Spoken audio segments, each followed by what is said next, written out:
What's going on, ladies and DeGents? Welcome back to another fun-filled episode of the Distinguished DeGents podcast, your one in many homes of degenerate gambling. I'm one half of the Distinguished DeGents. I'm Steve, Big Box of Beta. Joining me as always is my co-host on the new screen. It's Jason Money Mansman, who is currently up in the Kaser bet 2-0. Currently celebrating a big Buffalo Bills win on Thursday night. And is apparently up units. So, Mansman, we got to give you your theme song before we get you on here. The Bills make me wanna shout. Kick your heels up and shout. Throw your hands up and shout. Throw your head back and shout. Come on, Money now. Mansman, give us a breakdown of how you're doing so far. Well, betting was solid. I took the Bills on an alternate spread with some Josh Allen props. My favorite bet of the card, though, was an actual head-to-head prop. Josh Allen against Tua Tagovailoa, who would have more passing yards. I got Josh Allen at minus 115. You gotta be shitting me. So that was easy. Call it Staples. Yeah, call it Staples. That was easy. Wasn't the best game for the Bills, but here's all I'm going to say about that game. We're on to New Orleans. In the words of Bill Belichick, we're on to New Orleans. My quick thoughts on the Bills-Dolphins game. God, that fucking Matt Prater kick was a literal kick in the dick for Bills spread bettors like me. I don't know. I looked at that number and I was like, it's a big division favorite, Thursday night football. Years past, I would have just said Dolphins next, move on. And then I texted you and I was like, God, it's 12.5, man. Like, this just seems like Josh has this all day. And I feel like for what it's worth, the Bills did everything right. Matt Prater missing that field goal in the first half, that was the kick in the dick to bettors. Because if he had made that and the game continued on the way it did, Bills win by 14 or win by 13, they cover the spread. Yeah. And then in that day, it would be a great fucking night for big bucks. I would have been up 5 fucking units, but no. Prater misses it. Bills win by 10. Down 5 units to start the week. Not what you want. Yeah. Now, mind you, my dumbass also had a Miami under 18.5 bet. I totally forgot the Bills defense has been trash this year, and that's also my fault. Like, that was me giving the Bills defense a little too much credit from last week, but as you said, on to New Orleans for the Bills. Yeah. And as for us, we're on to an interesting slate of games on Sunday. That's what I'll say. Yeah, definitely. So I titled this week, this is a pros versus Joes week. We got a lot of fishy lines going on here with we got some divisional matchups where, earlier in the year, you're looking at 2s and 3s. We're now seeing some 5.5s out there. We got a non-conference 8.5 out there with Green Bay Green Bay and Cleveland. My bad. No, just interesting matchups, interesting line sets by Vegas and the Bucks. So especially with the new era of favorites covering, new era where, doesn't matter really with the trends. It's just Vegas seems to have a favorite. Public hits the favorites. Public's been winning. So, I mean, do you see any changes upcoming with this week? Do you have any comments on how the public has been with Vegas? I hear Vegas has been like, they needed a lot of the Dolphins plus 12.5 bettors to come in, or they needed Miami plus 12.5 to come through, so they kind of got a break on Thursday. Yeah, well, I think you're seeing. I think we're in an era where there's a couple really good teams and there's a couple really bad teams, and then there's a lot of teams in the middle. So I think Buffalo did everything they could to keep the game close, but I think you're going to see. I think you're going to see like the Baltimores of the world, the Buffaloes of the world, the Green Bays, the Phillies, the good teams are going to stomp bad teams most weeks. I think you're going to see that. It's a new world in the NFL. I think. Yeah, I couldn't have said it a little better. On to week 3, I guess. Mansman, any final thoughts, comments, concerns? Just before we get into this slate, we got another 15 to go through. Our odds, we give out the odds through FanDuel, but as always, make sure you shop around and get the best number you can. Man's been going into this week. I mean, this was a lot harder of a week than we've had the last 2 weeks. Although, not that I've been doing any fucking good with it. 6-10 ATS last week for me. But. Yeah, I had a very good week. I'm actually up 19-15 overall on the Caster contest. I gained 5 games on you last week. That was brutal. Bad week for big bucks. But I got to say, I could give it all back this week because there's a lot of backup quarterbacks. There's some funky games here. So I'm curious to see what you come up with. I've actually already placed my bets. But I probably have some more bets to make. I got some free bets that I need to expend. So I'm curious to see what you think, and we'll see what happens this week.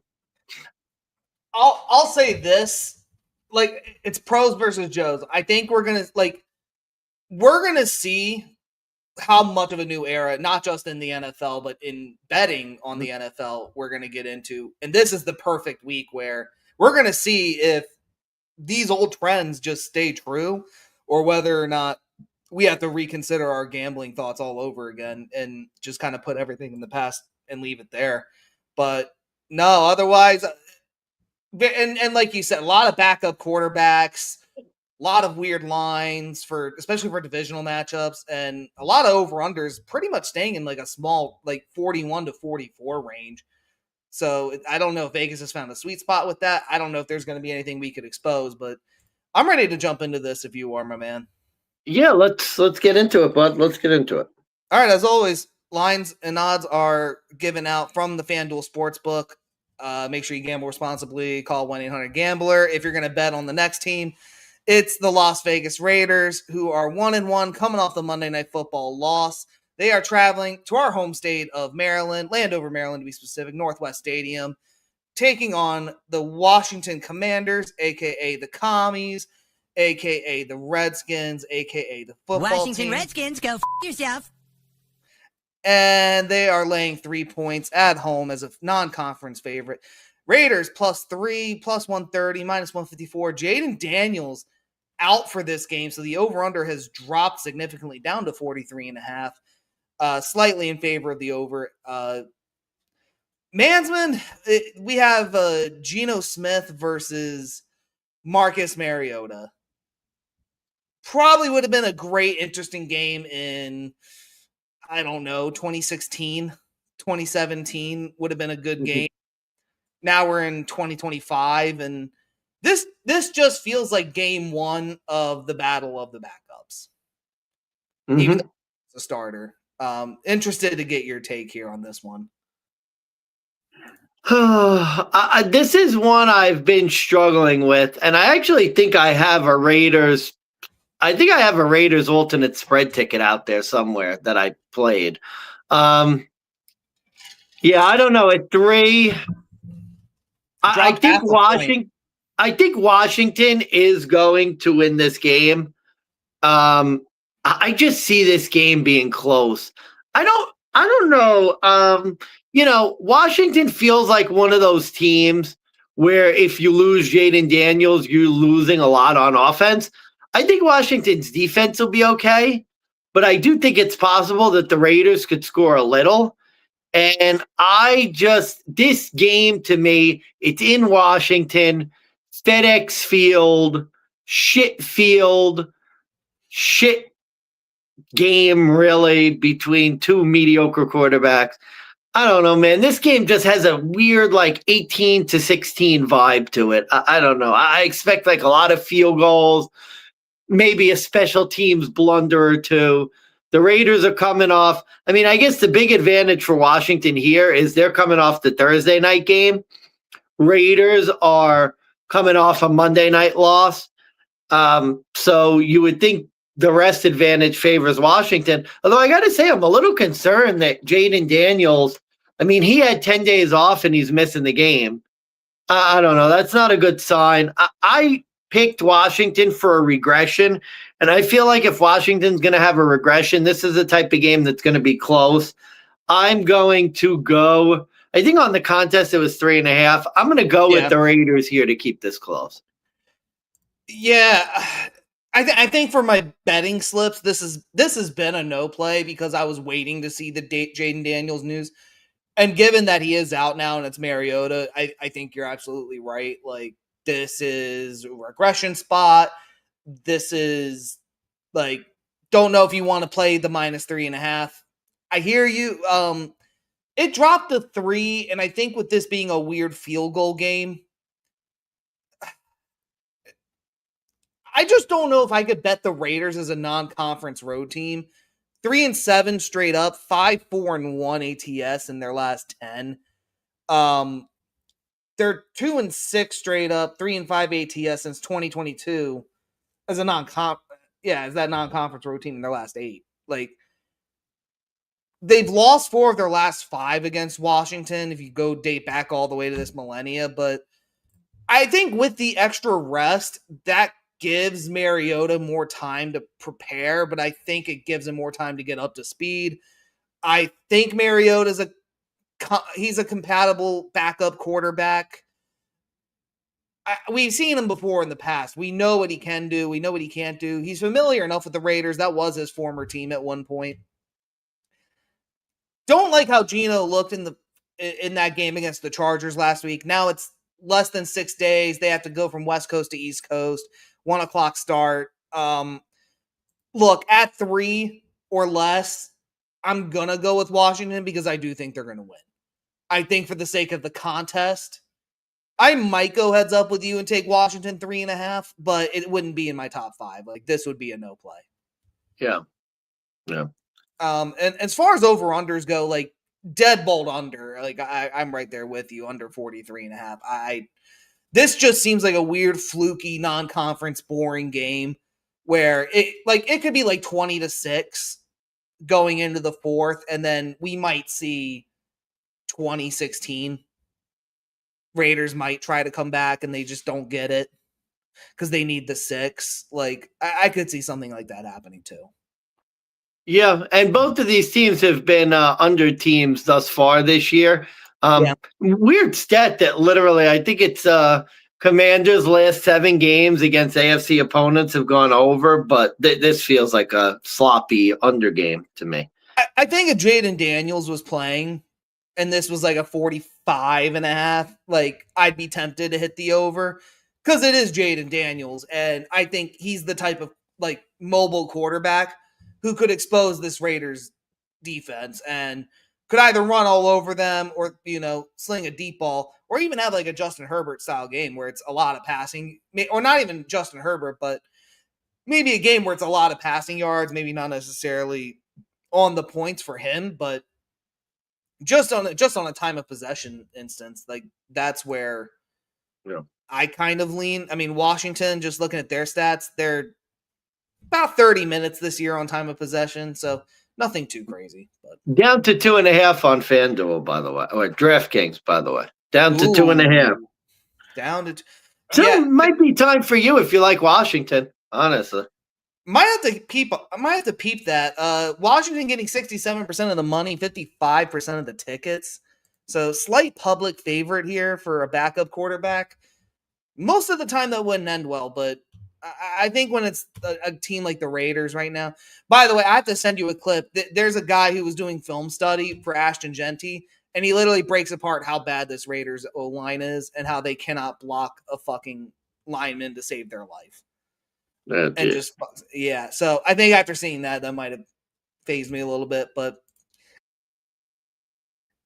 yeah, I'm going Washington here. Just as a heads up, but again, no contest play, no bets otherwise, but we'll see. Next. Moving on, we're going to Charlotte, North Carolina. Seeing the NFC South shit game of the week. It's the Atlanta Falcons traveling to Carolina. 1:00 start. Falcons -5.5 favorites. -255 on the money line. They are going up against Carolina, like I mentioned, who is a +188 division home underdog. Over-unders 43.5. Atlanta's getting 75% of the tickets, 78% of the money. The Carolina Panthers are going to be my fade of the. I'm fucking with you. No, I can't. I couldn't justify that. I think for the contest, though, I'm going to fade the division road favorite, and I'm actually going to take Carolina plus 5.5. And again, for the sake of our contest, not for like a big money contest play. I think this is a super weird spot for this Atlanta Falcons team, kind of coming off of a boring, uneventful 22-6 Sunday Night Football game against JJ McCarthy, who ended up getting hurt again. Atlanta's defense, statistically on paper, they look like a top 5 defense. They haven't allowed a single rushing touchdown on the year. They're second in yards and points allowed. That offense, though, is just like, for some reason, it just does not, like, there's moments it clicks, and then there's just moments like you scratch your head and you're wondering, like, how does this team, who has the most time of possession of anyone in the NFL, only have 3 offensive touchdowns to speak for it and less than 400 yards total? And Atlanta, too, they just seem to struggle against Carolina for whatever reason, especially at Bank of America Stadium, where they've lost 2 of their last 3. They're only 5-5 straight up against the Panthers in their last 10, going back to 2020. And Atlanta has not won or covered 3 straight against division opponents, which, to remind you, that's the Panthers, the Saints, and the Bucks, who are not really impressive teams on their own either. Carolina, meanwhile, they're 5-1 ATS in their last 6 home games, and they're 3-2-1 ATS as a division home dog, so slightly above 50%. And with where the odds are at, and not for nothing, I could see a Bryce Young 300-yarder backdoor cover situation.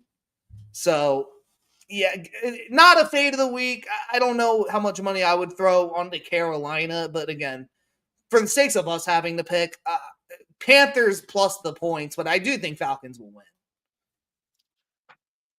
This is my best bet of the week. Give me the Atlanta Falcons in this really? one. Really?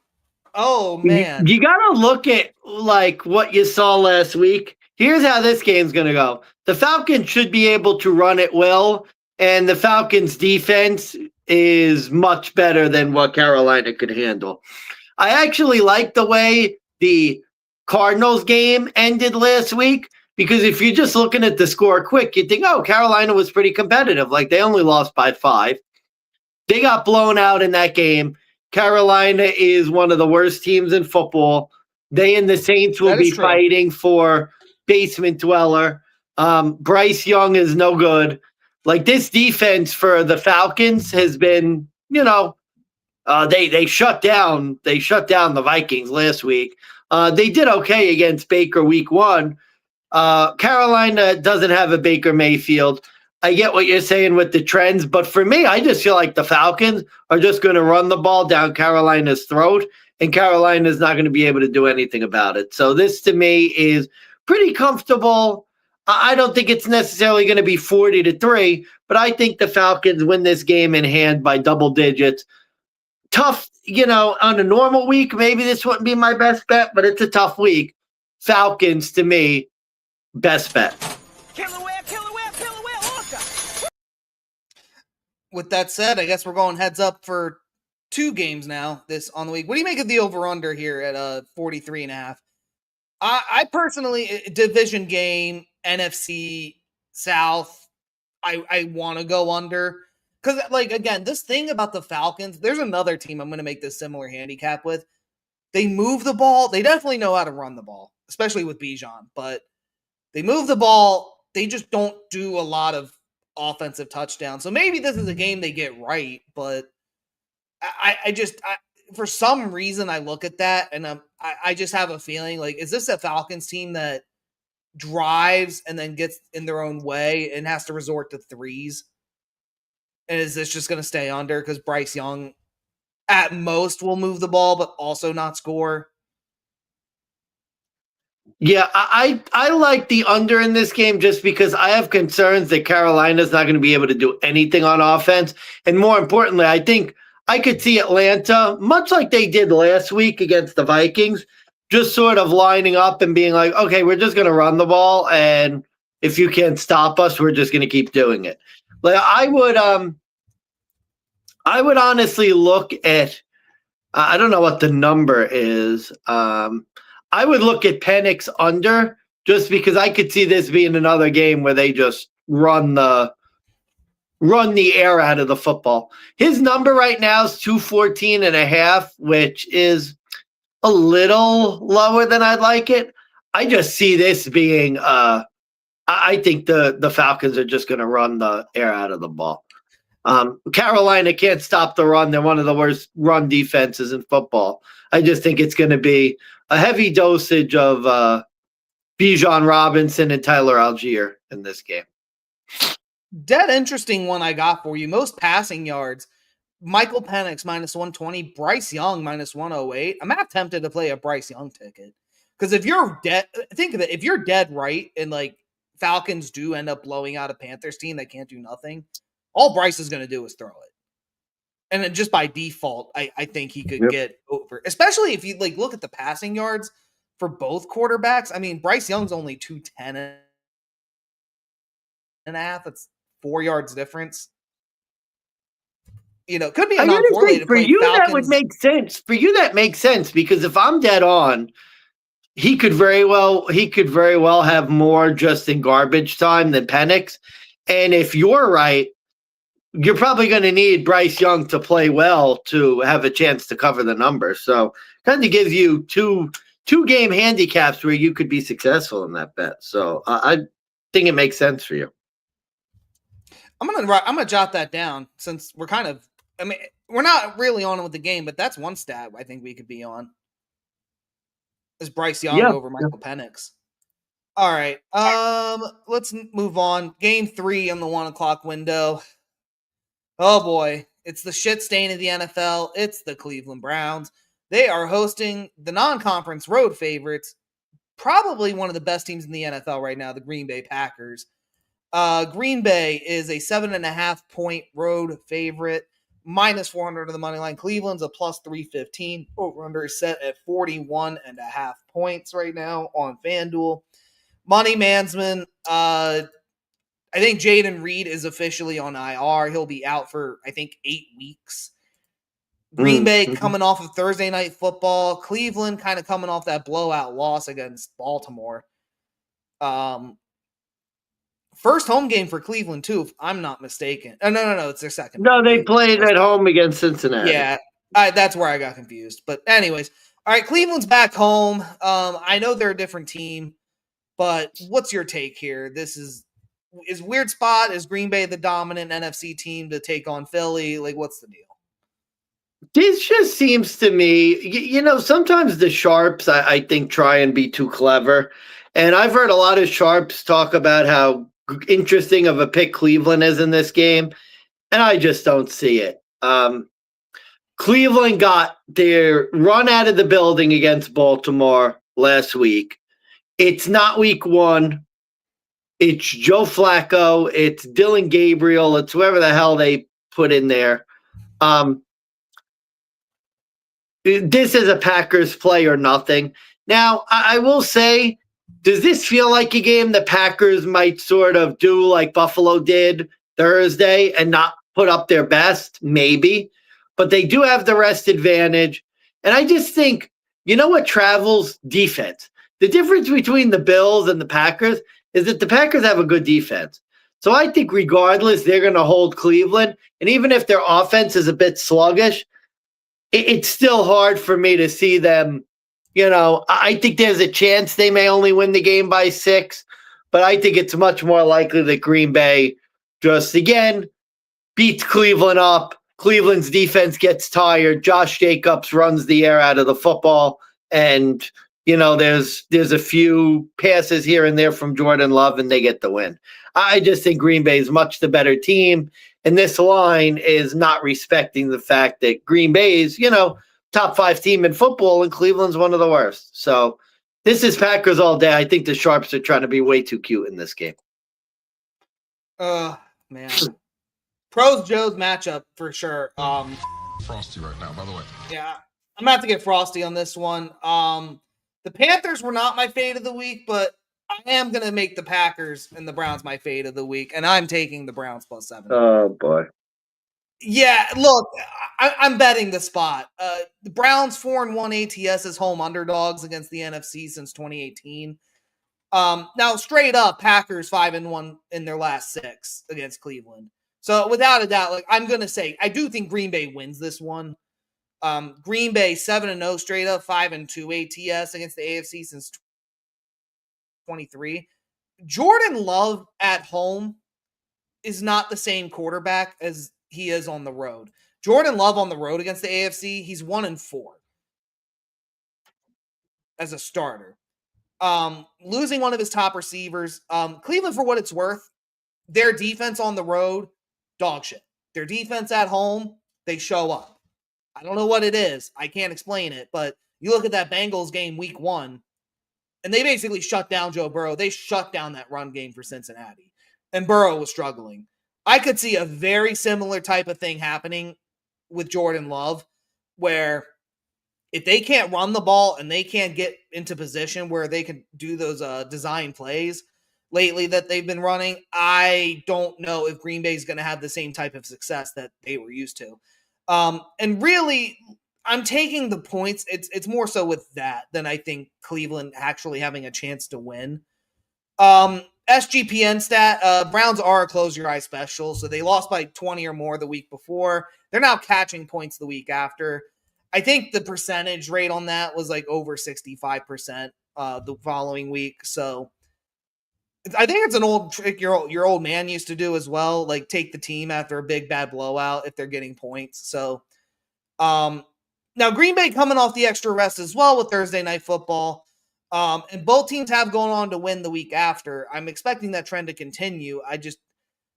For me, I just don't see a big blowout here if Cleveland's defense also shows up. Like, the only caveat, I think you alluded to it, is Joe Flacco going to have another dud game? And are we going to see Dylan Gabriel or Shador Sanders? And if we do, does that blow my handicap completely to shit? But, Flacco, for what it's worth, I mean, for an old 40-year-old man, he still looks like he has it. He looks like, it looks like there's something left. I just don't know if it's the fact that it's Cleveland. I don't know if Jerry Jeudy just needs to be dropped to wide receiver 2 and they need to get another guy, but I don't know, man. Like, there's something weird about this spot. I don't know if I want to. I would have loved it more at 8.5 personally. I have to check my tickets to see if I even got a Cleveland plus 8.5 in. I don't think I did, but this is one of those weird fishy lines. Like, does it end as 7? Because Cleveland backdoor covers too. So that's my handicap. Not the best in the world, but Browns week. Yeah. Well, I did. Sorry, correction. I did get a Browns 8.5 ticket in, so that was my bet. So now it's down to 7.5. That's good. I mean, this to me just feels like another. I hate to just pound the unders, but they say that normally the sharp play is unders rather than overs. I mean, this just feels like another game where I think Cleveland's offense is going to have some difficulty against this Packers defense. And, I think the Packers, I see them running the ball a lot and clock draining. This feels like another under game to me. It's going to be like 80 and muggy, but no rain or anything. So, yeah, I don't know. I'm with you, though. I got under in this one as well. Just, when in doubt, hit the under. I don't hate the sharp handicap, but I just think you're discounting. I think the discount is how bad the Browns are, because the Browns are not good. I know they played a tough game week 1. They're not that good. They're really not that good. Green Bay is really good, and the number is not a lot. This should have been 12.5 like the Bills game. Like, this really should have been.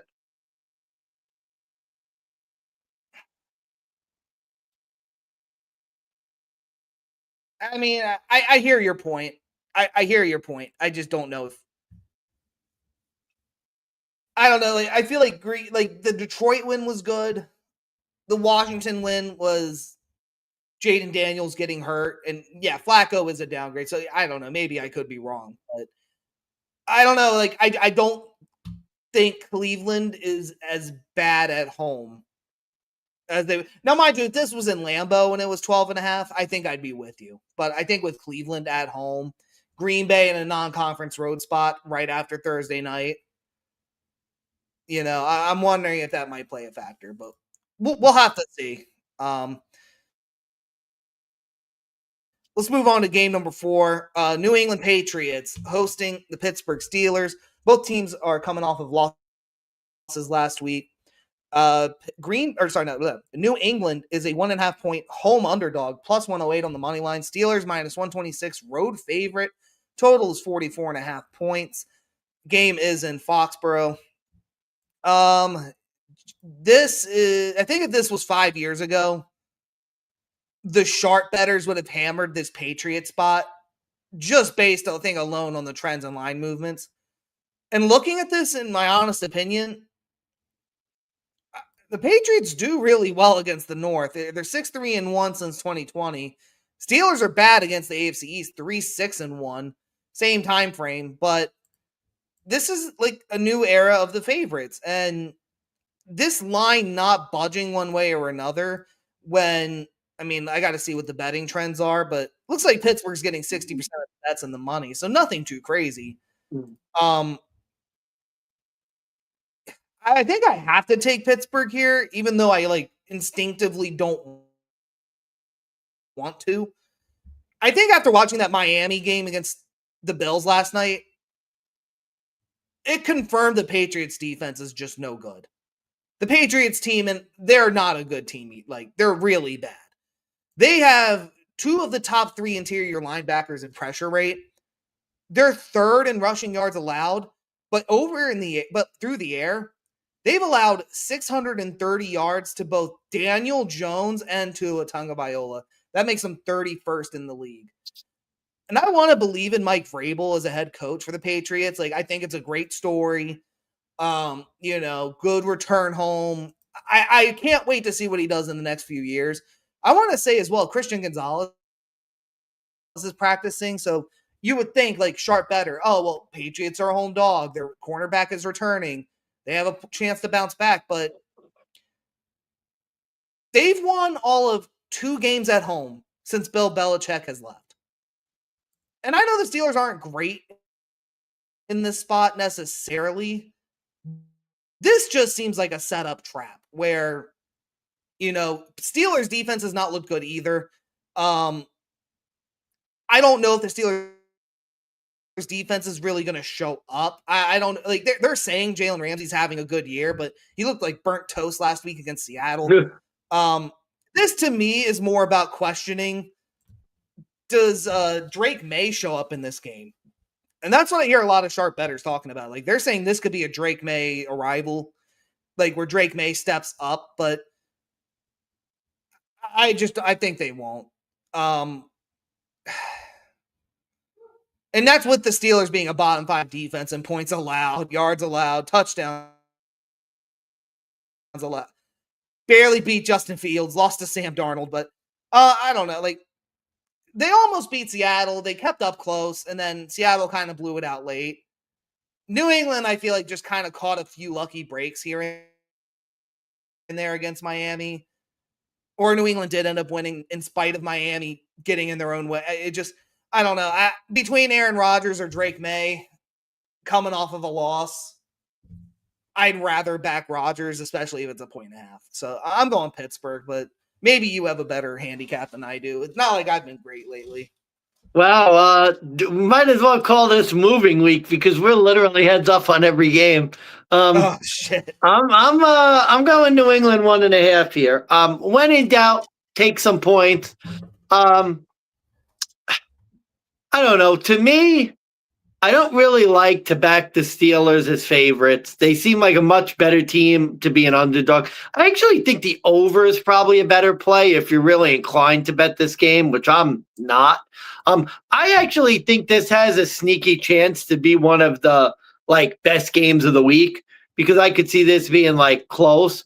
I don't really like to bet the games of the week because I don't want to bet close games. I want to bet games that I could win.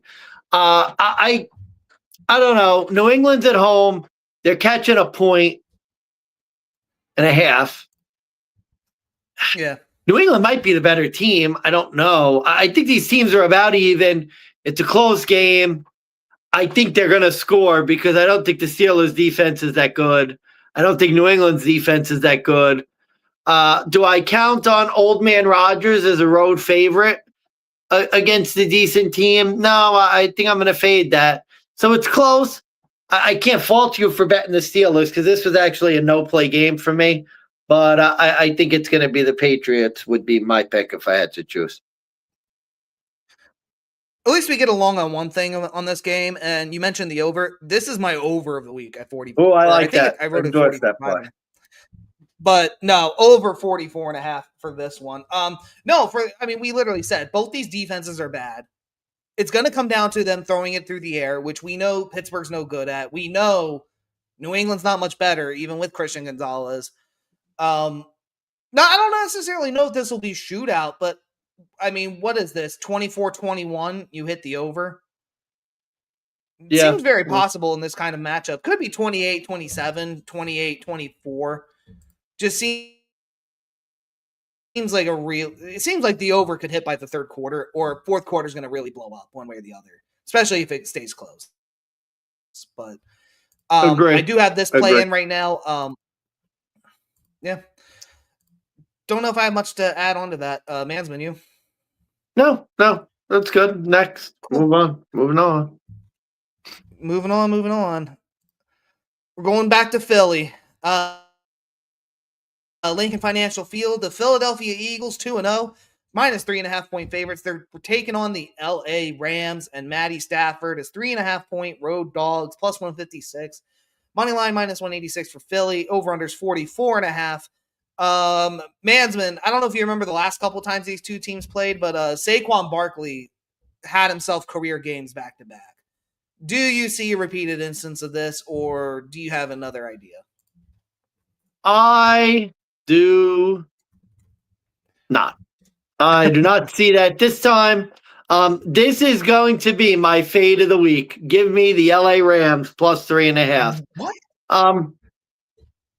This is a pure spot play for me. Eagles had that home opener on Thursday night. Their defense didn't look great. They played the Chiefs last week. Honestly, maybe a couple breaks go against them. They should have lost. I'm thinking third time's the charm here. I actually think the Rams could win this game outright. Rams have been playing solid football. They look good against Houston, who this is going to match up with a handicap later in the show. So stay tuned for that. I think the Rams have looked pretty good. Played okay against the Titans, not great, but they got the job done. I just think that this Rams team's good. I think the Eagles are good, don't get me wrong. This to me just seems like if the Eagles win, it's going to be another 3-point game. Like the Eagles offense hasn't gotten off the ground. I guess the question is really the one handicap, the one way I think I lose this is Saquon Barkley goes for 250 again. But I think the Rams are going to be teed up on that. I think they could stop them. This offense hasn't been in sync, and the Eagles' defense has not been as good as it was last year. I think this is going to be a close, competitive game. I'm 100% taking the Rams at above a field goal here, very, very easily.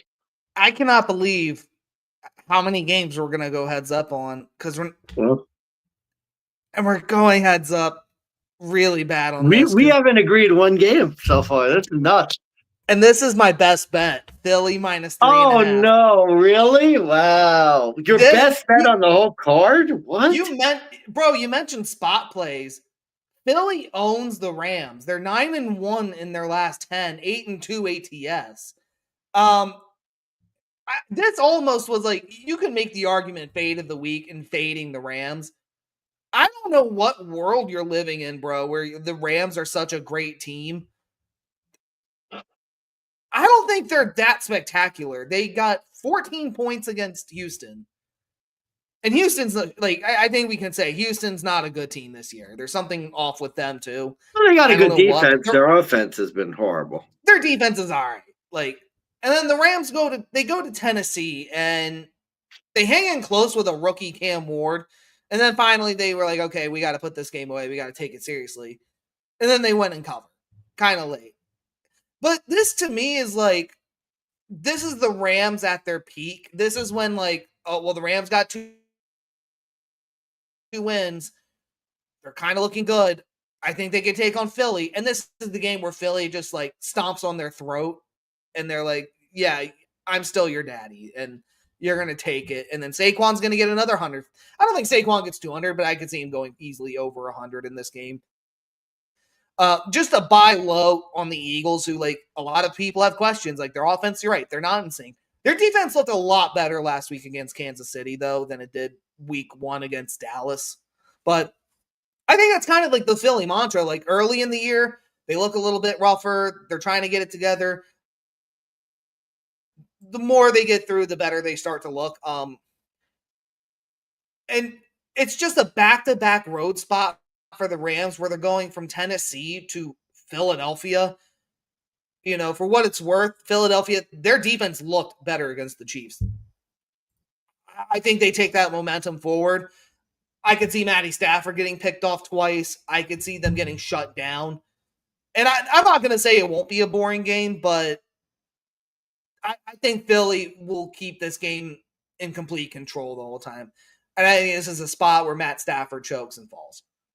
So that for me, that's why they're my best bet. Like I wanted to sell on the Rams while I could. And I think Eagles -3.5 is disrespectful. This should probably be 4.5, 5.5, depending on how the bets are, which I mean, I could look at the slips real quick. Yeah, LA is a fucking they're a road public favorite. 53% of the tickets, 57% of the money. So the public is with you at the Rams +3.5. I guess fade the public, but yeah, this is my best bet. Eagles -3.5. That's so low. That's disrespectful. Okay, what do you think over under? Under 44.5. But kind of like I said, like I think this could be game script controlled. Hurts moves the ball pretty much at his whim, kills clock, keeps Stafford off the field. When Stafford is on the field, stop him short, stop him early. Could be a lot of punting too, to be honest with you. Because the one thing I'll give you is that the Eagles offense not being in sync. The receivers not really getting big catches anytime soon. This could be a lot of punting. This could be a lot of penalties moving the ball, not necessarily drives, if that makes any sense. Now, it's really just a gut feeling. I really don't have an opinion one way or the other, but I go towards the under. I like the Rams. The Rams team total under 19.5. Oh. Well, I don't endorse that. I really don't have a feel for the game over.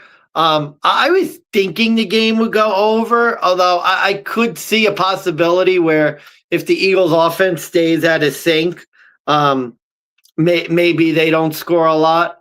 So I don't really have a big opinion on it. I do not endorse your play because I think the Rams could score on this Eagles team. I think it's just a matter of whether the Eagles offense turns it on enough to get the win. I find it weird. They look so rough against Houston offensively. They have one decent offensive game against Tennessee.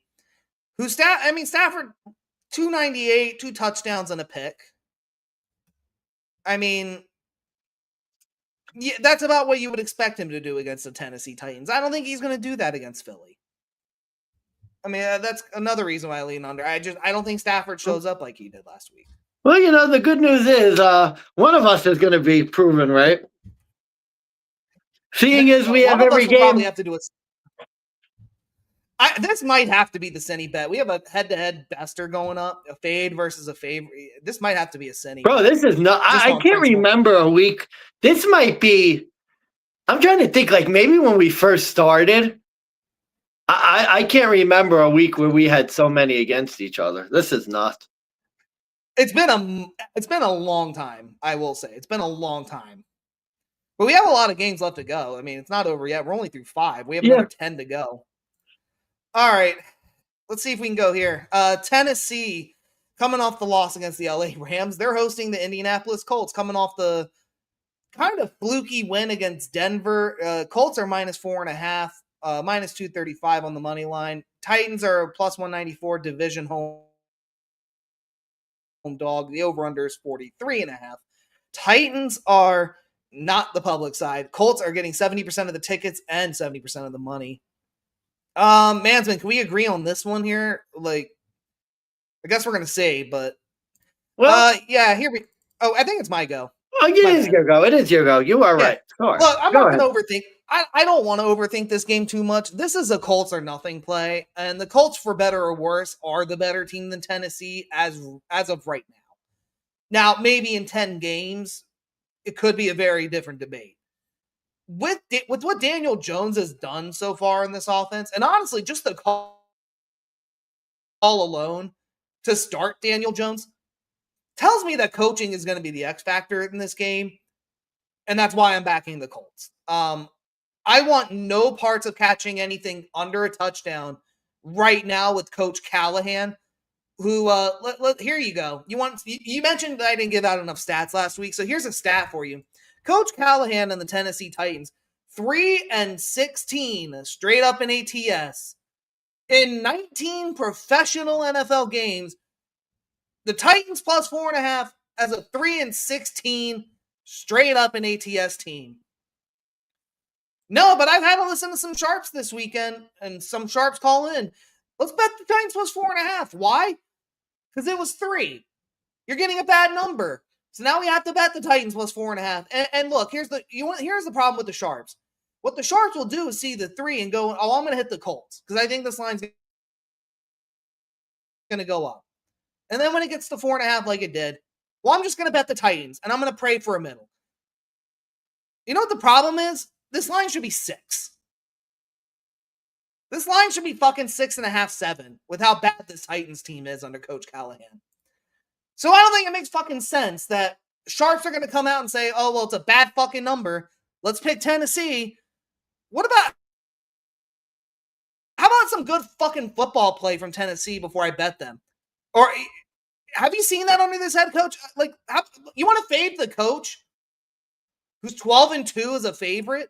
9-5 ATS? Shane Steichen, 12-2 as a favorite. Now, mind you, the Colts have only been favored by more than 3, like, once. But I mean, again, when you have Anthony Richardson and Gardner Minshew and Joe Flacco, like, I mean, it makes sense. Like, why they wouldn't be big favorites. No, Tennessee's a bad team. They are the worst AFC team, I think. I can't express how bad Coach Callahan needs to go. Like, that man is just not ready to be an NFL coach.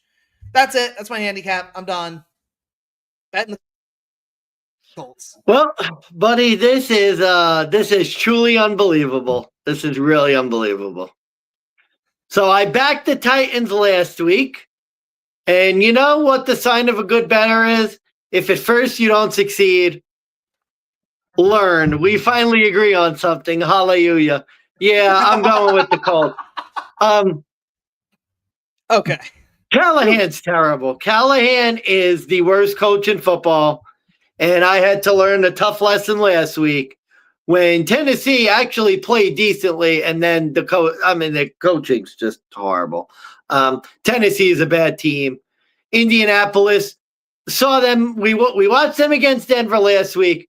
They look like a well-coached team. I don't know if Daniel Jones is going to be, fantasy number 2 quarterback for the entire year. But like you said, this line's way too low. This is almost like a Chewbacca game, to be quite honest with you. I know it's a divisional game, but is Chewbacca. Exactly. This line should be higher. I think, there's a little bit of a risk. You're kind of waiting for the shoe to fall off Cinderella, but I think the Indianapolis train rolls on for another week. Give me the Colts here. Let's go. Also, this was contender number 2 for over of the week. Bro, these lines, there's a couple player props I'm going to throw at you. It just seems either disrespectful or we're missing something. Daniel Jones, 2 touchdowns, is currently plus money. Oh, wow. Plus 150, or sorry, plus 144 for Daniel Jones to throw 2 touchdowns against the Titans. That's one. Rushing props. What the hell? Or no, was it receiving props? It was freaking Tyler Warren, the tight end for the Colts. 47.5 against the Titans. Now, I think there's questions on whether he'll play. Oh, well, but I'm go. pretty sure he got like damn near close to that the first game, and he had like 70 yards last week. Just, I don't know. The Colts only 4.5. Like, honestly, this should have been my best bet. Really, it should have. But I think you go. Yeah, I agree. I think you go over. Tennessee, I know a lot of people think their defense is really good because it was kind of good at the start of last year. Their defense is not very good. Just not very good at all. You look at their numbers, they're bottom half of the league in defense, and their offense is horrible. There's really nothing good about Tennessee. Maybe they get some garbage points at the end of the game, but I think Indy could score 30 here, so I think you go over. They're 22nd in points allowed. They're 25th in yards allowed. 28th in rushing yards allowed. They've allowed 300 rushing yards on there. No. 4 red zone touchdowns so far. No. And their offense is 32nd. Technically 29th, but you look at their stats, I'd say they're 32nd. Like, this is the worst team in the NFL. Like, the only team that's worse is probably the Saints. And God, I hope they don't play each other this year, but I think they do. Moving on. We're off to Raymond James. See Tampa Bay going in the creamsicle orange with that debut. They're going to take on the New Jersey Jetropolitans, coming off that loss was it week 2 against Buffalo. They're back to being 6.5 point non-conference road dogs. Plus the 250 on the money line, minus 310 for the Bucs. Over under is 43.5 points. 1 o'clock start. Tampa coming off of Monday Night Football. Mansman, it's your go. Do you take the NFC here, or are we going AFC? So, first, let me preface this. This is a no play. At 6.5, I think you play the Bucs. At 7.5, play the Jets. Here's why. You mentioned it before. My old man was a fan of betting the team that gets embarrassed to have a bounce back. And I think the Jets, Justin Fields is out. Tyrod Taylor is serviceable. And more importantly, I think the Jets defense is going to have a bounce back game from being kind of rocked by the Bills last week at home. Kind of like the Dolphins did. I could see the Jets having a similar sort of motivated effort. I also think it's possible that Tampa Bay kind of sleepwalks through this game a little bit. I could see them sort of played Monday night. They played Atlanta and Houston. I could see them sort of taking it easy this game and winning by 5 or 6 points. Like I said, I don't have a good feel for this game. It's really a no play for me because I don't know. There's something fishy and weird about this game, and I really don't want a part of it. For the contest, because it was 7.5, I did play the Jets, but I think 6.5, I'd play Tampa, and I really don't have a good feel for the game. Yeah, I honest to God, I bet money on the Jets last week, lost. Thought about martingaling it again this week. Taking the Jets, basically the close your eye special angle from SGPN. Tyrod Taylor might be an upgrade. 30. I heard this stat, and I couldn't believe it, but I had to look it up. It is true. Tyrod is 33-21 ATS as a quarterback. As a dog, he's 21-12. Oh, wow. Here's the problem, though. He's on the Jets, and the Jets have lost 7 straight ATS against the NFC. And I think we have Tampa. Is it Tampa or the Jets? One of them. I think the Jets are looking ahead to Monday night. This year, teams looking ahead. They're 5-1 ATS, and Jets have a Week 4 matchup against Miami. That could be their Super Bowl to get a win. Could be because this Jets defense is abysmal. I heard on one podcast that they're starting to regain respect for Robert Saleh after having seen the Jets defense the past 2 weeks with how much they've given up. The one thing I'll have to say though is it's Aaron Rodgers and Josh Allen. This is Baker Mayfield. This is Josh Allen from Wish. Or sorry, the youngins might not know what Wish is because Wish is no longer a thing. This is Josh Allen from Temu.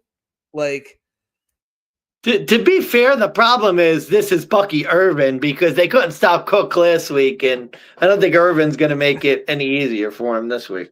Yeah, I don't know what the hell Baker is going to do with this secondary, like through the air. It could be a big. I think it could be a big Bucky Irvin game. I just don't know what the hell to make with it with these weapons. He goes up against Atlanta, where he always seems to play close against Atlanta. And then they had Houston, who does have a respectable defense. And this early, Houston's held teams under 20 twice. And with the Jets just kind of letting teams get to 30 or more, I don't know how I get there with the Jets at 6.5 or 7.5. Like, could make the case it could be 8.5, 9. I'm picking the Bucks. I love it more 6.5. I think right at the touchdown line, love it more. I think the contest is 7.5. I think I'm gonna take Tampa. Just one more heads up for shits and giggles. Let's see if I can get ahead on you, but it could be a very big trap game. Tyrod could show up. Like, this is one I'm willing to take a risk, but with that said, over-under play here, this is an over game for me, believe it or not. Just because Jets defense is that bad, the 43.5 seems relatively low. Sounds like they don't expect Baker to have a big game, or it sounds like Tampa will just keep everything in control, and Jets won't do shit. So, don't know what you make of that angle, Mansman. I don't know what props you're considering, but I think with these defenses, you probably have to lean over. So I think I'd go over, although my only concern is I could see the Jets defense kind of putting in an effort. Although I've said that about the Jets before and they failed. That's why this is, I don't know, this game just smells of a weird spot. There's just something about this game that I want no part of it. What do you make of Bucky Irving at 70.5 rushing yards? I mean, I think if you're just playing straight up based on the stats, the Jets have not been good stopping the run.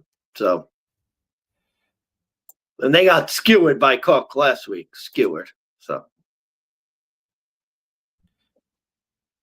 I am trying to pull stuff. 71 against the Texans, 37 against the Falcons. So, could be a big game. I don't think I'll play that. We'll have to see later on offline if we get anywhere. All right, game 8, still in the 1 o'clock. Why do they put so many fucking games in the 1 o'clock window? I don't know why they can't split up a couple into the 4, but moving on. We're on to US Bank Stadium, Minneapolis, Minnesota. The Vikings, now being led by one Carson Wentz, is taking on backup quarterback for the Cincinnati Bengals, starting Jake Browning. I did not update the Bengals record. That is my bad. Bengals are 2-0. They are a non-conference road dog, +3 on the spread, +130 on the money line. Vikings with Wentz is -154. Over under 42.5. Boy, oh boy, Mansman. Might be. I think it's my. yeah, your go this time. Yeah. Yeah. Oh God. So, since he is looking towards Monday Night Football with the Broncos, where it was originally going to be a great rematch of Burrow and Knicks, where they had that, I think it was late Christmas matchup. Now we're getting Wentz and Browning. For what it's worth, I can't believe I'm saying this. No, before I say that, let me say this. I could be talked off of this one way or the other. I'm not sold in terms of the line. I'm willing to actually throw away the last game I saw Carson Wentz in against Denver. I'm actually willing at 3 to take a chance on him here in this spot. And truthfully, the reason behind that is I don't want to fade Brian Flores in this particular situation. The defense I think he's built up lately has been quite impressive. Meanwhile, the Bengals O-line, and honestly the Vikings O-line too, they've had more holes in it than Swiss cheese. Bengals gave up 6 sacks on the year, 3 of which were to Jacksonville. The Vikings gave up 9 sacks so far, the second most in the league. 6 last week to Atlanta. Aaron Jones is hurt, so I'm not as hopeful for Minnesota with Jordan Mason as their running back, though I do like him. I think he'll perform just fine. The Bengals gave up 140 rushing yards to the Jags, where that running back room besides Travis Etienne isn't really ecstatic either. And I think the Vikings, coming off of a home favorite loss last week, kind of a good bounce back situation. It's not like they're getting Joe Burrow. They're getting a backup. I'm not going to go all out and bet this crazy game. Like, again, this is a contest situation where I guess I'm going to go with Minnesota because they're the home team and they are the favorite. A wise man did say once, you can't bet on Carson Wentz as a favorite, but I can't bet on Jake Browning on the road. 1-2 as a starter, but he's like 1-4 in games that he does play in. So, yeah, I don't know. I have a hard time backing a quarterback one way or the other, and I don't know if I want to bet the backup on the road, especially at like 3 or less. So, tough call, but I'm open to suggestion. This is my dog of the week. Really? Give me the Cincinnati Bengals. Now, to be fair, earlier in the week, it was as high as 4.5. Of all the dogs, you're going Cincy. Yes. Because there was another dog that could have been, but I didn't want to do it because it's pretty much a pick'em game. And it's a wrong team is favored, and there's a lot of reasons for that. But to me, this just feels like a preseason handicap. What do we talk about in the preseason? Whose backup quarterback do you trust more? Jake Browning's played in this system. He started for them in 2023. He actually had 12 touchdowns, 7 interceptions in 2023. He led the team to a comeback win last week against Jacksonville. And I kind of like that he threw 3 interceptions just because it goes to show you that, like, the team has confidence and they're going to let it rip with him. Like, we're not going to get a backup quarterback who's just going to hand the ball to Chase Brown and they're going to lose the game 41-3. On the other hand, I have Carson Wentz, and I don't know what he is. He has not been good for a long time, and I get it. Kevin O'Connell's supposed to be a genius. He hasn't looked like a genius with J.J. McCarthy so far. Fair. That's a fair assessment. I can't fault that logic. I mean, to me, this is just a preseason handicap. And over a field goal, like, honestly, I think you can make the case Cincinnati should be the favorite in this game. Like, I think they're going to have the clear quarterback advantage. And I get what you're saying about Flores' defense, but Flores' defense hasn't been great all year. They weren't great against Chicago. They were horrible last week. Like, honestly, if Cincinnati's better than Chicago, they'll probably win the game. And I think Cincinnati's probably going to be better than Chicago. So I think this is the Bengals win that they need to get. And then they're going to play Denver, and Denver will probably be my best bet of the week next week because Denver is going to be like, I don't know. They're probably going to lose to the Chargers this week, be 1-2, be like a 4-point favorite, and win by like 30 because Cincinnati's just going to get bulldozed and Denver's going to need the win. So that's what I see happening. So it's Bengals this week, and then it'll be Broncos as my best bet next week. God, man, I cannot remember how many times we've gone this heads up. No, this is like first year. I'm honestly tempted to just change my pick at this point because you're sold and I'm not. So my thing is, like, what do you expect out of Carson Wentz? Like, I mean, unless and Cincinnati's rush defense has been okay. Like, I just think I think for me, I think it's Minnesota's defense will step up against a Jake Browning who looked decent against the Jags. The Jags are shit. The Jags are not a good defense. I think Minnesota's defense will actually be able to contain Browning. And I think Carson Wentz, like, look, I don't think he'll be spectacular. Could he keep this a field goal game? Could he keep this tied and get a field goal? Like, it could be a fucking 2017 game. It could be like 17, or did I say 17, 14? Like, I don't know. Something along those lines. Like, this could be like a close, boring game. Despite the fact Jake Browning had such a great game against Jags and gets the win. I don't see that happening back to back. I don't think the Vikings are going to have a fucking dud game like they did with JJ McCarthy. If anything, I think Wentz will be able to do more. And you can make the argument Wentz is an improvement. And if he's an improvement and I'm getting a field goal or under at home. I get where you're coming from with your handicap. I do. Now, I'll give you one caveat, though. The Vikings have been like one of the worst teams to bet on after a loss ATS. They're like 3-7-2. No, just like they may cost me money again. We'll see. I may have to flip my pick, truthfully. I have a bad feeling about Cincy in this spot. I really do. I can't. Let me think about it. But I don't have to think about this, though. This is a best bet of mine. This is my under of the week at 42.5. Oddly enough. I wanted to say, like, I forget what the fuck I wrote down, but I wanted to say that it's something about Minnesota, I think, against the AFC. A lot of their games have gone under, but no, like I said, I think Minnesota's defense, massive upgrade. I think the Cincinnati Bengals will struggle. But at the same time, I think with Carson Wentz, we can only expect so much. So nice, close, boring game. I think it stays right under the 41.5 mark. Yeah, it's tough. I'm concerned about that just because the Vikings D hasn't been fantastic and Cincinnati's defense is never good. Could be the Chase Brown breakout. Sorry. Yeah, 1, 2, 3, 4, 5, 6, 7, 8. They're 9-1 on the under in their last 10 against the AFC for the Vikings.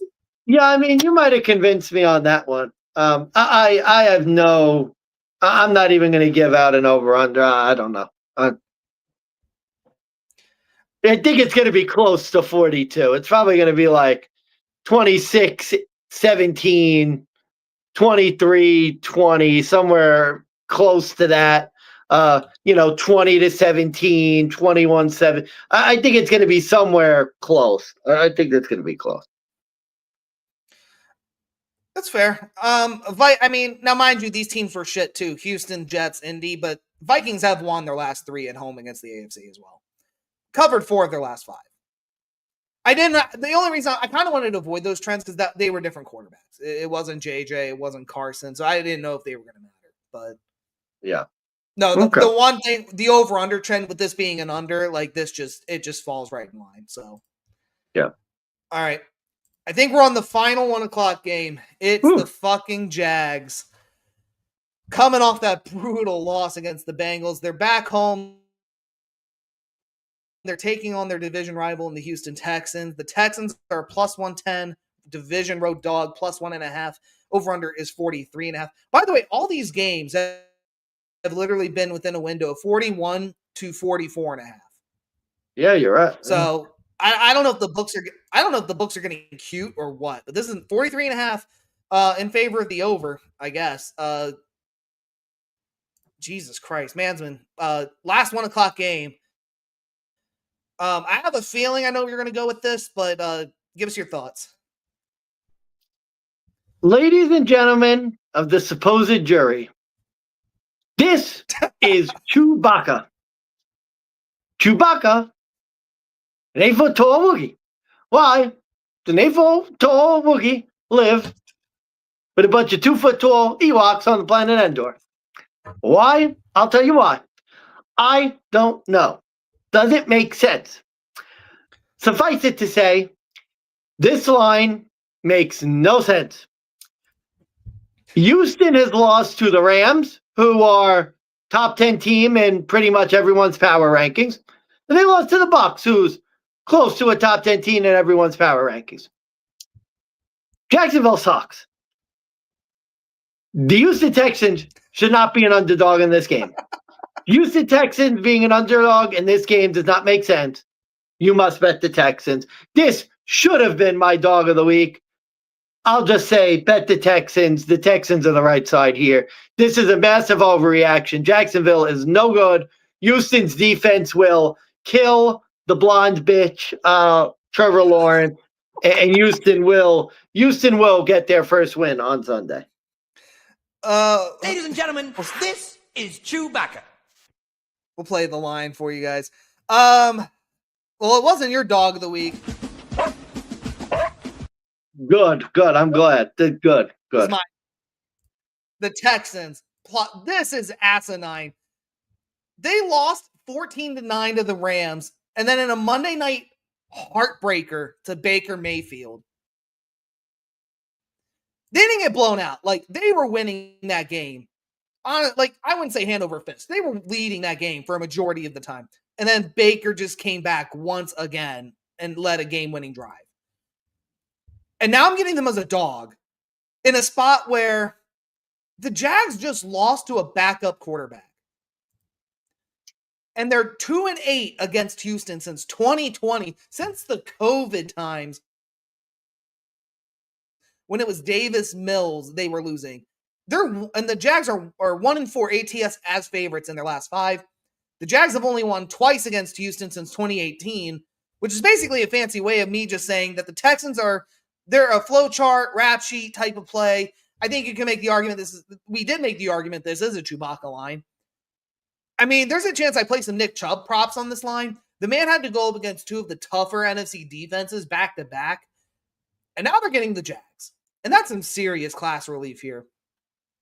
The only thing that does concern me is CJ Stroud and how much he struggled to get this offense in rhythm as of late. This could be the bounce back spot for me, though. Like, typical division rivalry. You're down 0-2. You're desperate. You need a win. You literally lost at the last second to Tampa. Now they're going to come in pissed off. I think they beat the brakes off this Jags team. Might play the latter on the spread, honestly, or on the win margin lines, because I just feel like if CJ doesn't wake up here, the Houston Texans have more serious problems than we realize. Stroud had a QBR of 48 in week 1, 19 last week. Ugh. Or maybe I got that backwards. Either way, not a good QBR. And most people would have been calling for his benching by now if he was anybody else. Trevor Cinderella Lawrence, I think this is the game. They're going to call for his head. And I don't think the Texans struggle is bad. Give me my dog of the week. Give me the Texans plus 110. Yeah, absolutely. I 100% endorse this.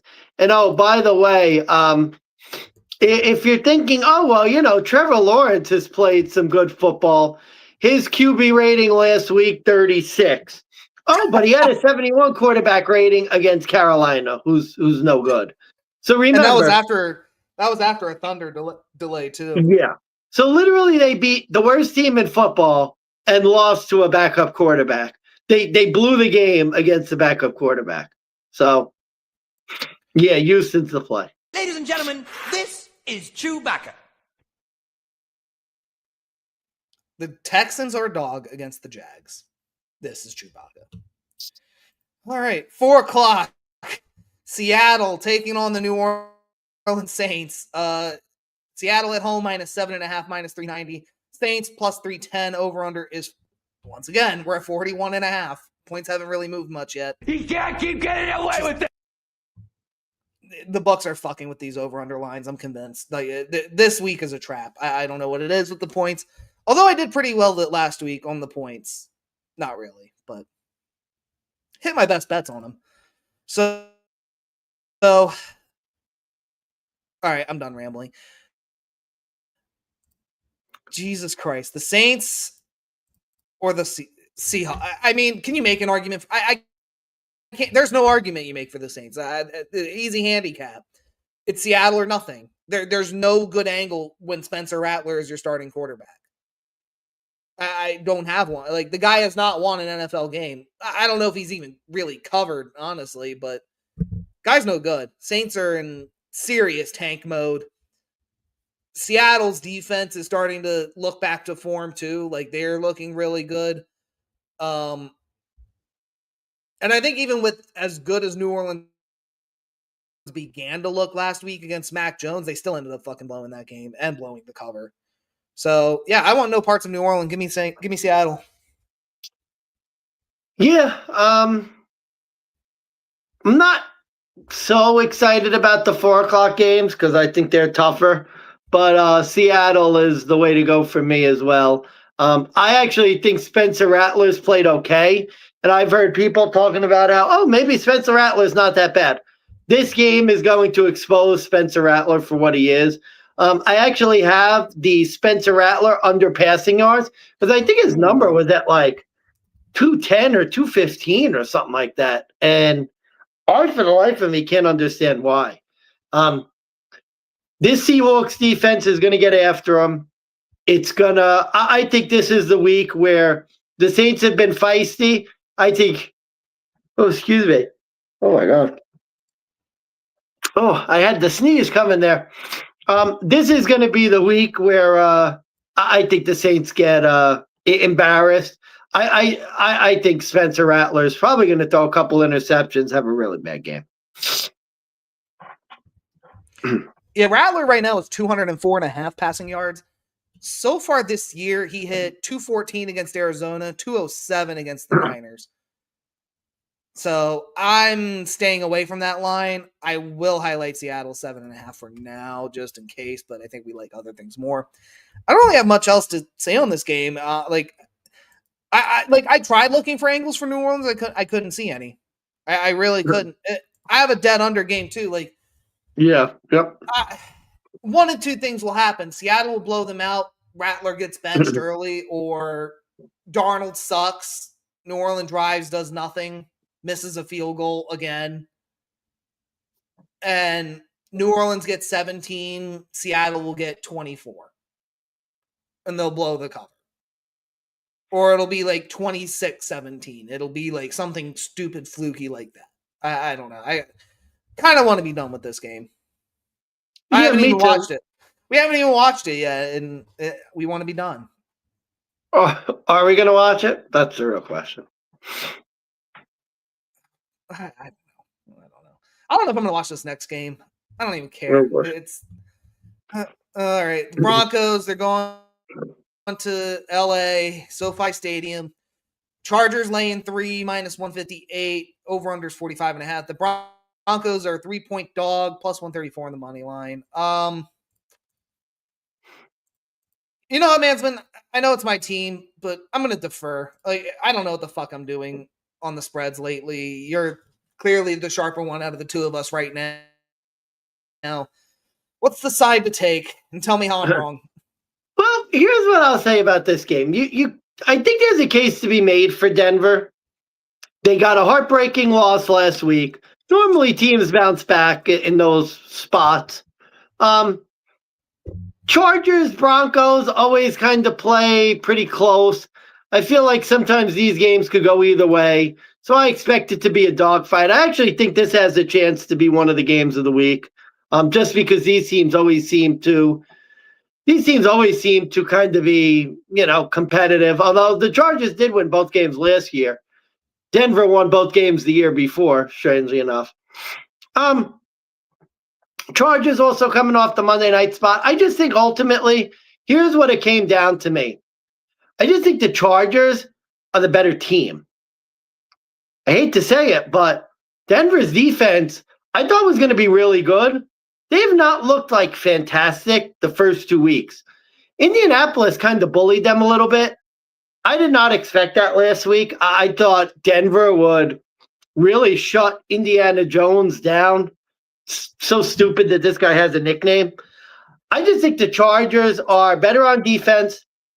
I think their offense is solid. I haven't seen Denver's offense really clicking on all cylinders either through the first 2 games. I mean, they looked okay against Indianapolis, not fantastic. I just think the Chargers are the better team. If I could get them at a field goal or less, I think the Chargers are the way to go. It's dangerous. These games are always dangerous to pick. I just think I had a feeling that the Chargers might win the division this year. And if the Chargers are going to win the division, these are the types of games they got to win. So I think they're going to get it done. They're going to get it. It'll be a 3-game leg up on all division opponents to start the year. Look, I hear some sharps are backing Denver in this spot. For the life of me, I can't be one of them. Bo Nix and Denver, 0-2 ATS this year. They're 0-2 ATS against the AFC South, which doesn't really matter. But, oh yeah, he's 0-2 against Justin Herbert and the Chargers. I mean, besides the disappointing Monday Night Football from the Chargers offense, where they really didn't do much, but their defense picked off Geno 3 times. Bo Nix probably gets picked off 3 more times in this game as well. He has the most interceptions in the league. Denver back-to-back road spot. Going on a loss to Indy, now you got to travel to LA. Why is this going to be close, the Sharps say? Well, LA is technically also on a back-to-back road. What the fuck do you mean, Big Bucks? How the fuck were they? Well, think about it. They went from Brazil, where they beat the Chiefs. They then went to Vegas, where it was a boring game, but they picked off Geno 3 times, won 20-6. But now they got to go 3 hours down to LA, where they're back home. So technically it's 3 different stadiums, and, technically it falls under the 3. No. Owen, I heard one big sharp. LA's not a good home team. Really? Because when I did my research, Chargers 5-1 ATS is a home favorite under Coach Harbaugh. But let's bet Denver on the road. Let's do that. Let's lose money. Denver 1-6 straight up in their last 7 on the road. They haven't covered 4 straight. Meanwhile, with recency bias, Denver's going to Monday night. Cool. Maybe they beat the shit out of the Bengals, like you say, but division road dogs 1-7 straight up this season. They were bad to bet on last year. They're bad to bet on so far this year. I know I did it with Houston. Not going to do it here. Can't get there. Sean Payton might be a fucking fraud. I think he's a fraud. Oh, Dre Greenlaw out on IR. Bro, I can't believe you're so pessimistic on this team after one they're loss. The most penalized, undisciplined team. They are more penalized than the goddamn Jets. And the fucked up thing is, we should be 2-0. We should be 2-0. We should have beat the Colts. But undisciplined penalty, who the fuck jumps over a center on a kick? Denver, that's who. And that's how we lose. We can't just lose gracefully like we'll probably do this week. No, we're gonna do some bullshit thing where we're gonna have a lead and then they're gonna break my heart one more time. No, take the Chargers. Take them. I'm done. I hope they win the division. Just to go 1-done. I'll bet against the Chargers 1-done in the playoffs. They'll be like a 10-point favorite. I'll play the other team money line and I'll make money. But not this week. Fuck, I hate the Chargers. I fucking hate the Chargers so much. And they're going to win. They're going to win, and it's going to piss me off. Are you going to break something this week? I feel like you're going to break something. No, because I in my heart, I already know what's coming. So I won't be as mad when it happens. I'll be more mad when Denver actually shows up and keeps it close. Oh, man. That's Done. fair. I'm done with Denver. I love them, but for fuck's sakes, get some goddamn discipline, Sean Payton. That's okay. You'll win Monday night next week. 2-2. I look forward to that. Division game under. That's it. Next. Yeah, probably. Next. Arizona. God, I didn't update this one either. Arizona taking on the San Francisco 49ers at Levi Stadium, 4:30 kickoff Eastern Standard Time. 6.5-point favorites. Wait, did I? Yeah, you're way off. That's way damn. off. Damn, I did not fix this one. All right.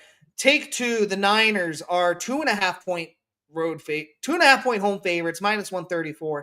Cardinals +114. The over-under is 44.5. And the Niners are getting 52% of the tickets and the money, despite the fact that it's Mac Jones starting at quarterback.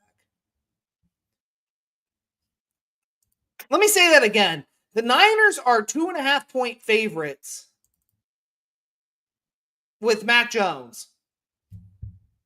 The fucked up thing is, old Steve 2 years ago would have hammered the Niners and just said next. And I'm not going to repeat that mistake. Because Arizona's won 2 straight against the Niners. And he beat Brock Purdy and Josh Dobbs. This is Mac Jones. He's now 4-13 against the NFC because he beat the Saints. Go back and watch that film. Groupie misses the field goal for the Saints, and then the Saints never get into a rhythm. The Niners, they did just enough to get to a lead. Mac Jones, on paper, did fantastic with 3 touchdowns, no picks, 120 QBR. Let me say who he played against. The Saints. Spencer Rattler. Bottom 3, bottom 5 defense. Who had a strip sack on him too, by the way. Mac Jones had a strip sack. Fumble. Lost. Still won this game.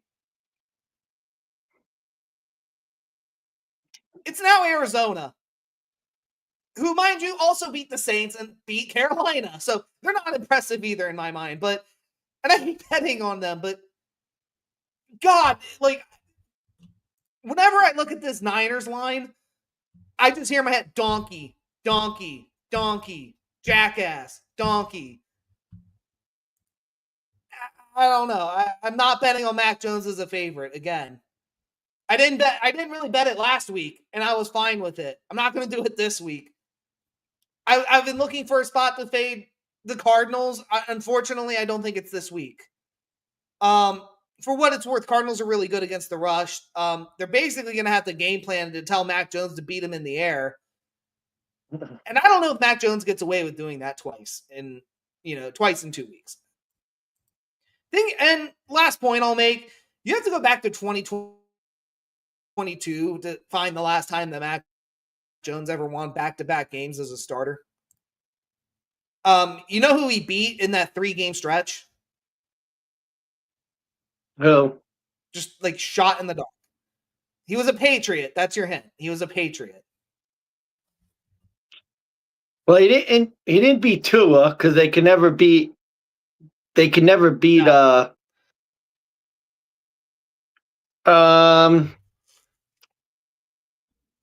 God, the Patriot. The Bills, Josh Allen? No. Zach Wilson. Oh, gotta be the Jets. Zach Wilson. Zach and attack. Sam Ellinger of the Colts. That was the last time he won a back-to-back game, which tells me Mac Jones can beat dog shit teams, but I don't know if he can play anything better. So, Mansman went off camera, but my pick for those I'm still here. Oh, I figured. Arizona has a Thursday night football look ahead to Seattle, and I think this is a game they come out swinging. They're going to try and get a leg up on the Niners in the division so they can get a 1-game lead on Seattle, just in case. But I think this is an Arizona spot all day, every day. So give me the Cardinals one more time. Yeah. God rest my soul. I'm going with this to me feels like the Kyler Murray game, where Kyler Murray remembers who he is and puts up a stinker. Yeah, I'm going with the Niners. I think the Very well Niners said. are a better team. I'm not thrilled to bet on Action Mac Jones, but I think the Niners defense is playing better. I think they're the better team overall. And this just feels to me like whenever Arizona, you start to get high on them, this is the type of game where Kyler remembers who he is and plays an absolute dud. And I have a feeling that this could be one of those Kyler Murray specials where he does nothing, throws 3 interceptions, and it is just dog water. So that's how I see this game going. And I think I have the under on this game just because I see Arizona's offense struggling, and maybe the Niners score, but I could see this 20-6 with like just the Cardinals offense doing nothing. Cardinals have covered 5 straight as an underdog, just so you know. Well, we'll see. I mean, I don't know. I just, like I said, Kyler Murray special coming. Let's rapid fire the last 2 games because We got 3, but yeah, let's see what we can do. yeah, let's rapid Dallas, fire. 4:30, yeah, last forgot about 4:30 that. game. Chicago, Dallas. Chicago catching a 1.5 now, plus 106. Dallas minus 1.5, minus 124. Finally, we get a decent total, but it's 50.5. Rapid fire. Mansman, go. It's your turn. Bears are on auto fade. I think you have to go Dallas here. I don't like the number. I don't like what Dallas has done on defense. And this is probably the time where you do flick a chip on the Bears. I just think if you've watched the Bears, you look at what Caleb Williams doing, you look at that defense. I just think it's if you're inclined to bet on this game, and I am not, you have to auto fade the Bears until further notice. Do not put money on the Bears. You are going to lose it. Yeah, I'm biased against the Bears. I'll be frank. Caleb Williams is not a good starting quarterback. He's 5-14. He's lost 6 straight at home. Dallas's defense is the concern. They made Russell Wilson look good. Chicago did blow a lead to JJ McCarthy. Chicago, as you said, auto fade. I have a ticket in. This was going to be my dog of the week, where I bet on Dallas plus money. I bet them on the money line when they were the dog at plus 100. Oh, good. And I had a feeling the line was going to flip. So I don't know if I'm going to wait till kickoff and maybe see if there's a 2 or 2.5 that pops up for Chicago, and maybe I could flick a chip to see if I can get a hedge. But yeah, I can't. Yeah, not really sold on both teams down the line. Dallas, I think, has their new cowbell back in Javonte Williams. I think that's going to be an X factor against this Bears defense. Heard a lot of sharp saying Chicago's the play, but I'm not there. Chicago's on auto fade. I'm right there with you. Hard not to see this as a deadbolt over. So, yeah, what did I pick? Did I pick over? I did pick both over. defense is not good. I think this deadbolt over. Let me pull up my Fanatics stats, but yeah, no, every stat pretty much trends towards you want to pick the Cowboys in this spot. Caleb Williams in 1 p.m. starts 0-7, losing by an 11-point differential. This is another one where win margin spreads. Have fun if you're going to back Dallas. All right, Sunday Night Football, MetLife Stadium, East Rutherford, New Jersey. It's the Jersey Giants, who are 0-2, taking on the Kansas City Chiefs, who are 0-2. Chiefs are 5.5-point non-conference road favorites, minus 290, plus 235 for the Giants. Over-under is 44.5. Mansman, it's a Mahomes primetime special featuring Travis Kelce and Taylor Swift. Yeah, wonderful. He's not always good in prime time, as we know. I forgot if I forgot. Maybe I'll go first. You could go first. The Monday night game. Sure. Almost my best bet. I think Kansas City is actually my survivor play. One of my survivor plays this week. Kansas City's not losing this game. They're just not. I know Kansas City's not as good. Remember who Kansas City lost to, though. Kansas City lost to the Chargers, who look good. They lost to the Eagles, the defending champs. The Giants are one of the worst teams in football. Kansas City's not going 0-3 to start the year. I've seen this game too many times. The Chiefs need a win. Andy Reid's too good. Daboll is packing his bags. Russell Wilson had a good game last week against Dallas' shit defense. I don't see it. I think this is Chiefs all the way. The line does scare me a little bit just because we know sometimes the Chiefs don't put up a lot of points. But I think this is a game where you're going to get the Chiefs max effort because they need to win. They know that going 0-3, their season could very well be over. I don't see them going 0-3. This is a game they need to win. They're much better than the Giants. I think they're going to get it done pretty comfortably in New Jersey. Yeah, I'm taking a huge risk here as well, taking the Chiefs to cover. Even though they're 0-2 to start the year, they actually failed to cover 4 straight against the NFC. I can't personally bet on Russell Wilson anymore. I've lost my sanity enough having money on that guy. Russ is 3-8 versus the AFC West since his time in Denver. Though he did beat Kansas City once. And that was the whole catalyst of the controversy with him and Sean Payton, for those of you that remember. But and for those that don't remember, Patrick Mahomes on Sunday Night Football with a large spread, that's an auto fade spot normally. 6-1 straight up, but he's only covered this 5.5 number once in those 6 games or 7 games. And that was a 10-point victory back in 2022. That was 7 games ago. The victory margin for the Chiefs on Sunday Night Football, believe it or not, it was only 4.3. And now it's 5.5. And it's pretty much been 3 or less otherwise. Really would prefer the under in this game at under 44.5 because this Chiefs defense knows how to stop Russell Wilson. They can get pressure on him and hold him down with his number one receiver. I think Russ will struggle. The Chiefs offense, I think we're finally starting to see the side effects from Matt Nagy leading this fucking crew and how bad and boring as fuck he is.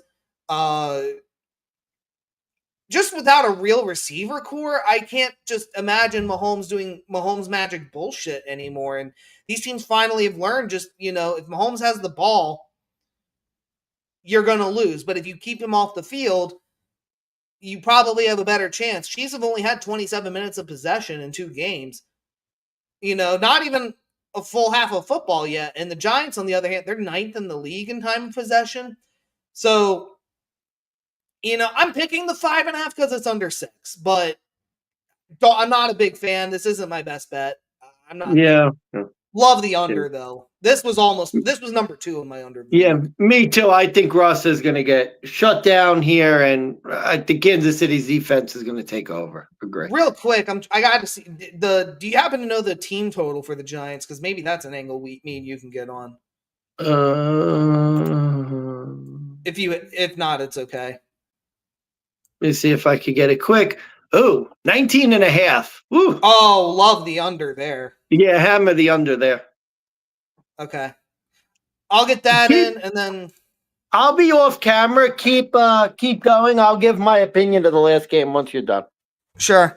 All right, Detroit traveling to Baltimore, Monday Night Football, M&T Bank Stadium. Ravens laying 5.5 as well at home, minus 240 for them on the money line, plus 198 for the Lions, over under 52.5 points.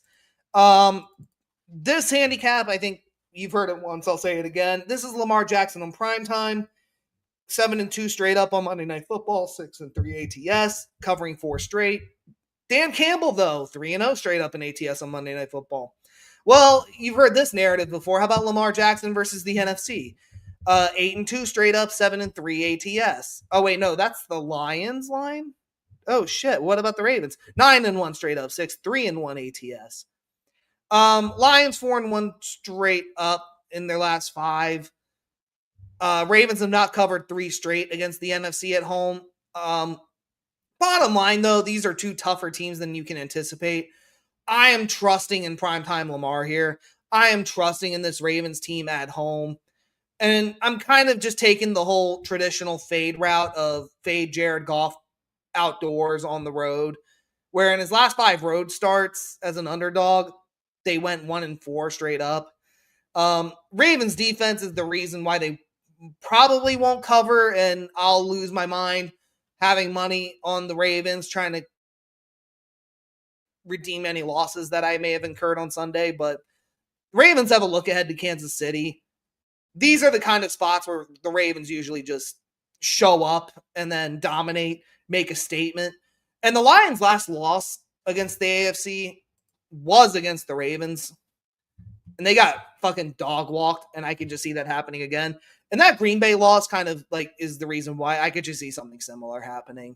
So there was a book out there that did have a 4.5 out there. So I would run and grab that before really throwing your marbles on the 5.5, or see if closer to game time it comes down even slightly more. But Lions bettors can come in late. Otherwise, I really like the Ravens at home, primetime Monday Night Football.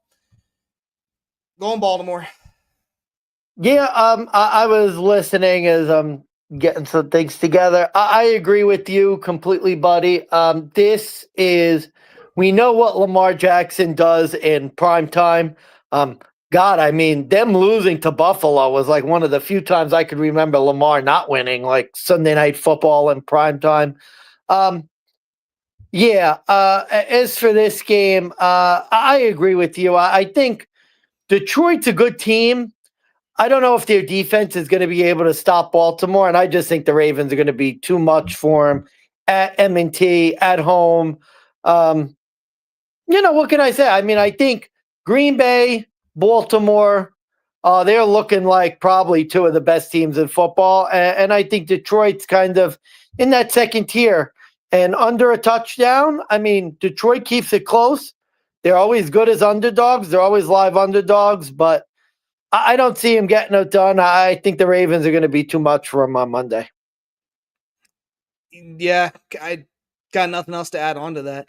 By the way, on FanDuel, Chiefs money line under 19.5 for the Giants, plus 100. Wow, that could be a lock. That could be a lock. I'm locking it up right now as I speak because I'm trying to get it before that line changes. Mansman, that's it. All 15 games. Ooh, we did it. We did it. Hallelujah. Rapid fire at the end, but we got it. Rapid fire. Give us your best bets out, and then we'll see if we can try to throw in a parlay once again. But yeah, absolutely. Absolutely. So my best bet was on oh my God, I always forget. We go through 15 games, and I always forget. My dog of the week, I remember, was the Cincinnati Bengals. They're my dog of the week. My fade of the week, I am fading the Philadelphia Eagles. Give me the Los Angeles Rams at 3.5. And my best bet was, the Atlanta Falcons playing, I think, the worst team in football, Carolina Panthers. That's a lock at -5.5. Those are my best plays for week 3. Hope to stay hot. God, do I want to do a unit and a half? Or I'm just going to do a unit. 1 unit play. Chiefs, Giants, under 19. And Chiefs money line, Giants under 19.5. We'll go unit play. My best bets. Here we go. I'm going fade of the week. I'm fading Green Bay. We're taking the Browns plus 7.5. My bet was at 8.5, so keep that in mind, folks. Over of the week, over 44.5. Pittsburgh, New England. Best bet, Philly minus 3.5. We're going heads up with Mansman's fade of the week. Under of the week, I'm going under 42.5. Cincy, Minnesota. My dog of the week is the Houston Texans taking on the Jacksonville Jaguars. I got nothing left. Money Management, thanks as always. I have put in the link for our Sleeper Caser contest, so if anybody watches this wants to go heads up with us, see how you do, feel free to join. Maybe we'll throw you a prize if you beat the both of us. We'll see. I got nothing left. Money Management, final comments, questions, concerns. It's going to be a hell of a week, bro. I can't remember a week where we had so many heads up. So maybe Cinny's in the future. All right, my survivor pick was Buffalo this week, so I'm already locked in for that. So on to week 4 for me. All right, I got 5 lines here for you, but I don't know if I'm going to be able to get the one in. But while I check that, I'll list it off for you. You give me your thoughts. So kicking it off, I gave you that Kansas City same game parlay at plus 100. Mhm.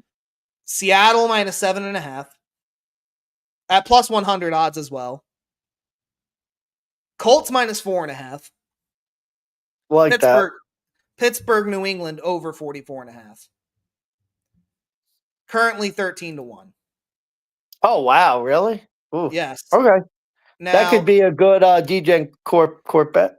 if we throw in Bryce Young to have the most passing yards against Michael Penix, it jumps to 27-1.